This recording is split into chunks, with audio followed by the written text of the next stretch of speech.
Hello అండి, మీలో ఎంతమందికి 3 బాల్ ఉన్నప్పుడు మొత్తం క్లీన్ చేసుకుంటారో నాకు కామెంట్ చేయండి.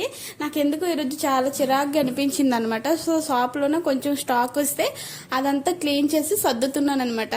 ఇంతలో మన గెస్ట్ గారు మన కోసం ఒక గ్యాంగ్ని వేసుకొని వచ్చి బయట నిల్చొని ఉన్నారండి. అది ఎవరో ఒకసారి మీరు చూడండి. ఇవైతే ఓట్స్ ప్యాకెట్స్ అనమాట. హెల్త్కి చాలా మంచిది. మీరు కూడా ఒకసారి కొనుక్కొని తినండి. అయ్ పొట్టి, అయ్ ఏంటి పిల్లగానే వచ్చేస్తావు? ఏంటి కావాలరా? ఏంటి కావాలి? నీతో పాటు నీ బాయ్ ఫ్రెండ్స్ని తీసుకొచ్చావా ఈరోజు అంతమంది జనాల్ని?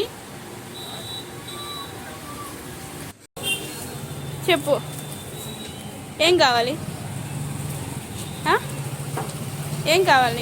ఇప్పుడైతే ఈ డాగ్ వచ్చింది కదా. ఈ డాగ్ యాక్చువల్లీ మొన్న మా షాప్ ఆపోజిట్లో రోడ్డు పైన నిద్రపోతుంటే ఒక వ్యాన్ వచ్చి తొక్కేసిందండి. దాని కొన్ని అయితే బయటకు వస్తుంది అనమాట. ఆ రోజు మా షాప్లో అబ్బాయి నాకు చెప్తే నాకు కనిపించలేదు. ఈ రోజు చూసేసరికి చాలా బాధ అనిపించింది. Drive safe